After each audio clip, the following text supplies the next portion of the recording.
My name is Vexian. I currently have a client portfolio of over 2.5 billion long form views under my belt, and my current clients do over 100 million long form views a month. And there are 4 axioms on YouTube that I've used in their specific strategies to help beat 99% of their competition, and I'll be teaching you those 4 axioms completely for free.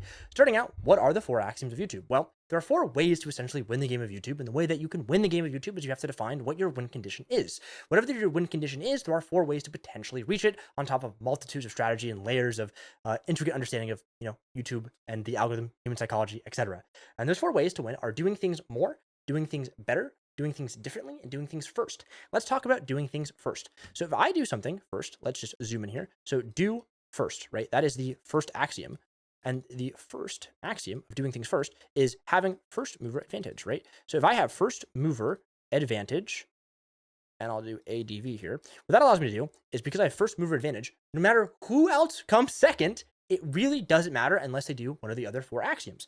And generally what happens if you have first mover advantage, whether it be an idea, whether it be presence of mind ideation, social hacking, whatever it may be, outlier ideation, bringing it to your niche, style transference, first movers have a massive advantage because they can reach the attention market first. And if there is a high enough demand and they are the only ones supplying it with the attention market, they get all of that initial influx, which helps them greatly on their YouTube channel. If you think about it, in the YouTube strategy space, the people who were the first guys to do it had the biggest success. This is same with basically anything educational, also anything entertainment wise. The guys who've been the first ones to do it tend to do the best.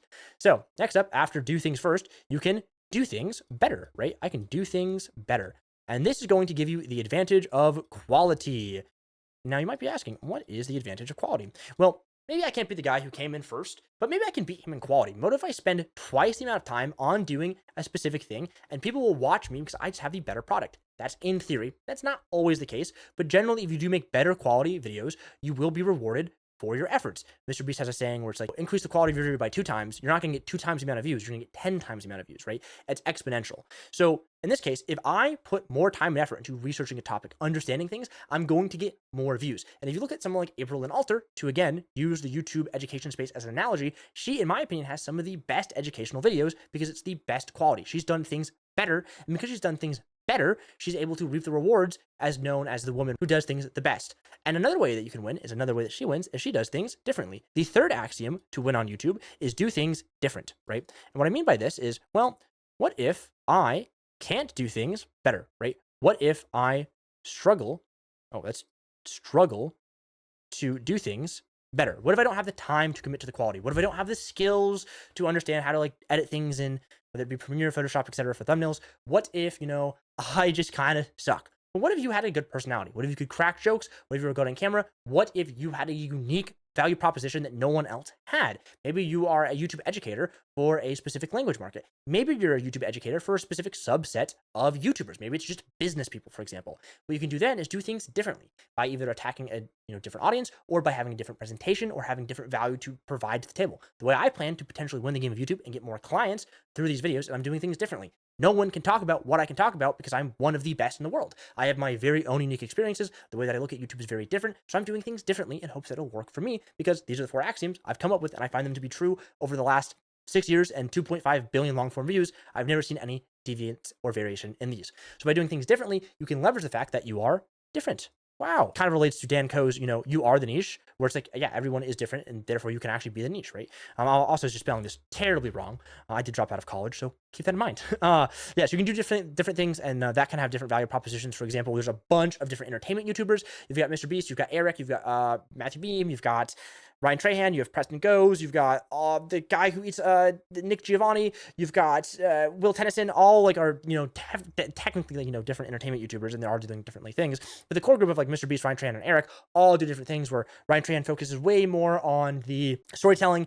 Mr. Beast is also focusing on storytelling, but he's like he technically has first mover advantage, if you will. Ryan is doing things arguably different, and Eric is trying to do things better, but it's not really going to he's facing an uphill battle doing that, so he's going to be doing things differently as well because no one can also beat someone who's doing something first and better, which is something that we'll talk about at the end.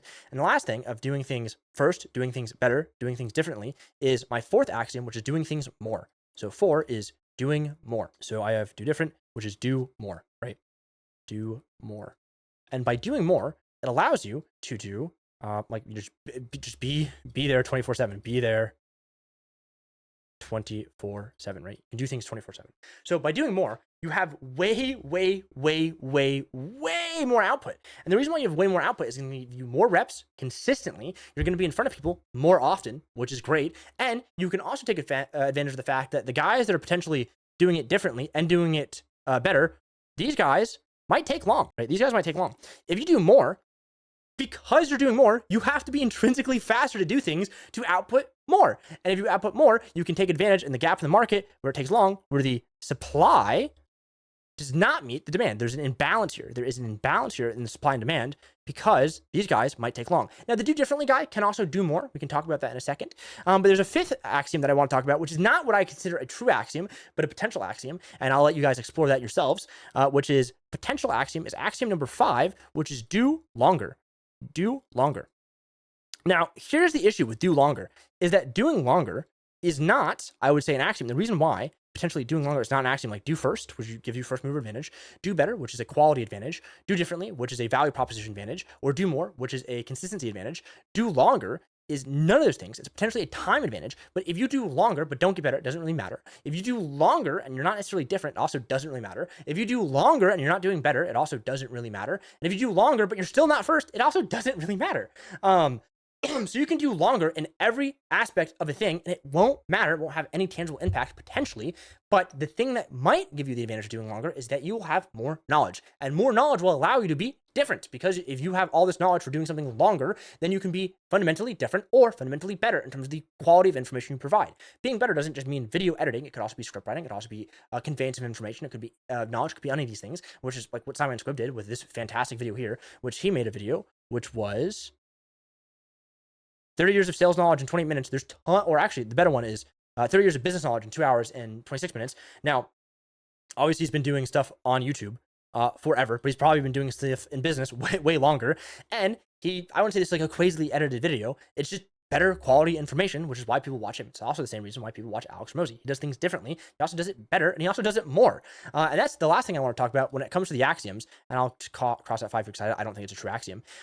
Is if you combine any number of these things, it is multiplicable and your chances of going viral and winning the game of YouTube based on your set win condition. This is something that no one really talks about, and I don't know why no one talks about it because it's so immensely valuable, is that you can do one of these things, which is great, but the more that you do, the higher chance that you have at winning the game of YouTube. So ideally what you want to do, and what I would recommend doing, is pick 2. If you can pick 2, I'm not going to say it's going to guarantee your success, but your potential of loss and failure is way reduced, which is what I'm preferably looking for. So doing first is really hard. Most of you won't be able to do this because you have to do it first. Doing it better is also really hard. You know why? Because there's already a guy who's a market leader in the niche. Anything that isn't better than that market leader, which is probably going to be cost prohibitive or time prohibitive, doesn't make sense to do in most cases, because it's going to be really hard to beat the guy who's already doing it the best, which is why there's no one who's better than Mr. Beast yet. Because guess what? Totally transparently, you're not going to be better than him.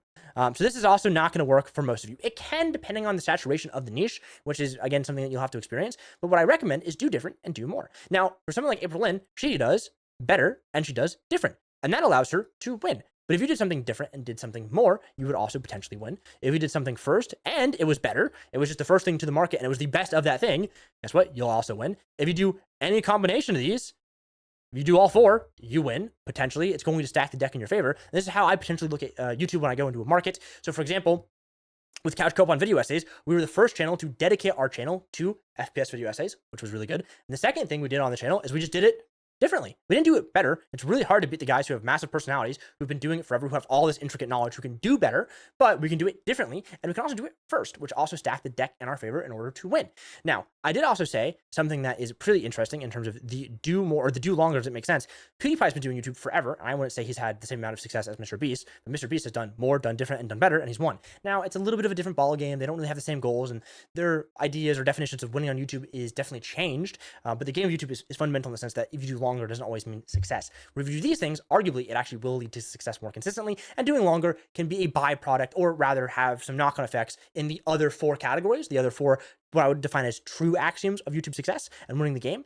And that can help there. But if you want to say do longer is also a potential axiom, I'm not going to fault you there. But I do think there is not that many axioms. I've looked into it. I've thought about all the channels, like what do all my channels have in common that win? And they do one of these 4 things or all 4 of these things. And none of them have done longer, for example, in terms of like their existence on YouTube. So I thought that was potentially an interesting topic to cover, to give you guys some insight on how I think and my, 4 truths on YouTube that I hold to be true. If you do one of these 4 things with your channel and your content, you will succeed. The more that you do, the higher chance of your success, or the faster your success will be. This has been Vexing. If you want to increase the speed of your success on YouTube, you can hire me for a measly sum of $1,500 a month for a minimum of 3 months. That is the entry-level package I offer through One of 10 and my consulting. If that's something that interests you, I've helped channels go from 10,000 subscribers to hundreds of thousands. I've helped channels with hundreds of thousands of subscribers go to millions. I've helped channels with 0 AdSense get up to $10,000 a month in AdSense, and I've helped channels with $10,000 a month of AdSense go to $100,000 a month or more in just AdSense alone. As you can see, I've got some plaques behind me, and they are from clients that I've helped out. If you want to be one of those clients and we want to get you one of those plaques or a gold one, let me know. You can DM me on Twitter at Vexing_, or if you're interested in this content, you're already on Twitter, just DM me here. And if you obviously don't have the money to afford it or don't need a strategist, I hope you can take away these lessons completely for free on how I view the game of YouTube, and you can apply this to your own channel and eventually get to the point you're big enough to work with me. It's been Vexing, guys. I hope you enjoyed this video, and I will have another banger coming up soon.